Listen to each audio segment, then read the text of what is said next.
live from the Gotham Comedy Club in New York City. Mark DeMayo is taking the stage when we return.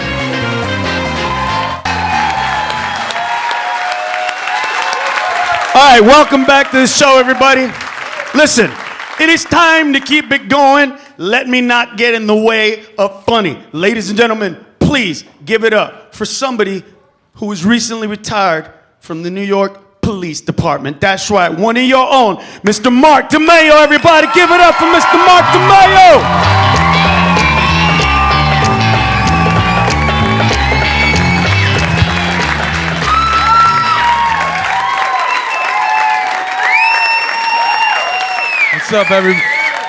What's up, everybody? Huh?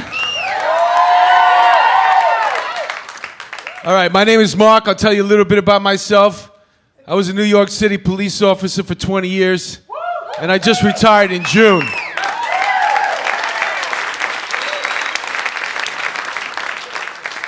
I was a detective for 13 years. I did a lot of cool stuff. I worked in 2 different detective squads. I worked in the warrant squad, and at the end, I worked directly under the chief of detectives. So every time I bump into people now, they're always like, "Hey, Mark, what are you doing with yourself?" I'm like, "I started smoking pot again." It's great, man. It's freaking great. I smoke pot during the day, and I tell jokes at night. All right, you got me. Sometimes I smoke pot at night when I tell jokes. All right, you got me again. I smoke pot every night when I tell you. You can't smoke pot when you're a cop. They drug test you. If you get drug tested on your job, you know what I'm talking about. Even if you don't do drugs, you get nervous. Why? Poppy seeds, that's why. You get called for a piss test, first thought, you're like, why did I have that poppy seed bagel? I knew I shouldn't have had that poppy seed. The NYPD shaves your hair. The hair goes back a long way. They say the DNA on the hair goes back at least 3 years. So when I went for my first test where they were going to shave my hair, I was nervous because I didn't know where they were going to get the hair from. I'm thinking if they shave my chest, my arms, and my legs, I'm not really nervous about those areas that much. I'm not proud of this, but as a grown man, I have shaved those from time to time. But there is one spot on my body that I have every hair that I came on this earth with. And if you're a real man, you should have every hair that you came on this earth with in this one spot. Where is it, pal? Right here. The taint. Right where your butt ends and your ball sack begins. You could shave this all day. This can be completely bald. But ladies, if your man has razor stubble back here, he's a freak. That hair should be soft. It should be fine. It should be curly. It should always look sweaty. You know the type of hair I'm talking about. And if you took the DNA off that hair, woo, man, the stories it would tell. The coolest place I ever worked was the warrant squad. If you fail to go back to court in New York City on a felony, the judge issues a warrant for your arrest. If you work in the warrant squad, you catch it, it's a case, you work it up on the computer, figure out who that person might be, and then you bring them back to justice. Damn it, it's fun. Now here's the problem, getting into apartments in the projects.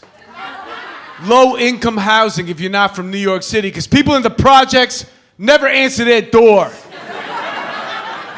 And they especially don't answer their door for cops. Because cops always knock on the door like cops. It's like they teach us this in the academy, right or wrong. Every single cop knocks on the door the same exact way.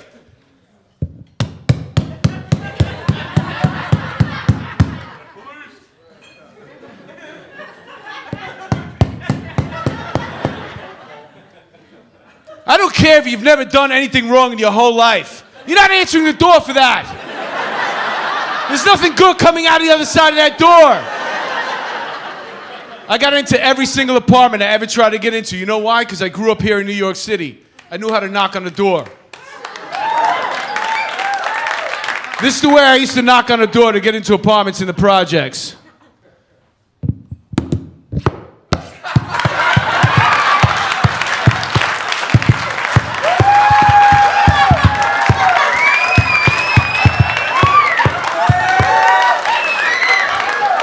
It always worked. It never not worked. I used to get calls from other teams. Hey, can you send DeMayo over here with the ghetto knock? Yeah, this is our first attempt. We'd like to get DeMayo over here with the ghetto.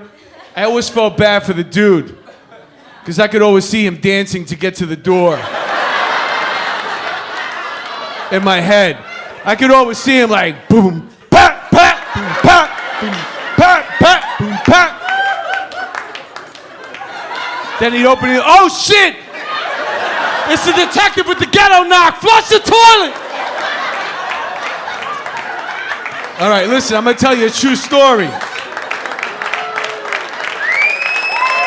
Thank you. I want to tell you a true story. This really happened to me the Wednesday right after Sandy hit. You guys remember it was Halloween? I wasn't doing nothing. I wasn't looking forward to the nighttime. I live in Queens. I lost power for 9 days. Anybody lose power? It sucked. There was nothing to do at nighttime except read. You're sitting there by freaking candlelight like Benjamin Franklin reading a book. You ever read a book? It's weird, right? My friend Dino calls me up. He asked me if I want to do some security work. I don't do security work. I hate that shit. But it was $25 an hour. I wasn't doing anything, and I didn't want to read. So I wound up working security this one night, and they had a Halloween party at Cipriani's. I wound up getting the VIP section. Ethan Supri from My Name is Earl, Jonah Hill, Russell Crowe, and Leonardo DiCaprio all in my section. That was who I was in charge of. And the owner comes up to me and goes, hey, I got to introduce you to Leonardo DiCaprio so he knows you're his guy. I'm like, yeah, you're right. You got to introduce me to Leo. So he brings me over. He's like, hey, Leo, this is Mark. Now, mind you, the music is pumping. It's that Molly music. Everybody's on Molly. So he's like, Leo, this is Mark. Mark, this is Leo. Leo, whatever you need, you let Mark know. He's your guy. You know what this freaking dude does, Leonardo DiCaprio? He sticks his hand down. He goes, hey, what's up, Mark? It's nice to meet you. He was like the coolest dude, man. And he had the softest hands that I ever felt in my life. It was everything that you would think Leonardo DiCaprio's hand would feel like, and so much more. Like at some point, my knees buckled. I had to remind myself that I was a man. Like I got mad at me. I'm like, yo, he's a freaking dude, bro. He wanted me to bring him out into the dance floor and his crew, so I brought him out there. And right before we get out, he goes, dude, can you stay with us while we dance? I was like, yo, I'll even dance with you if you want.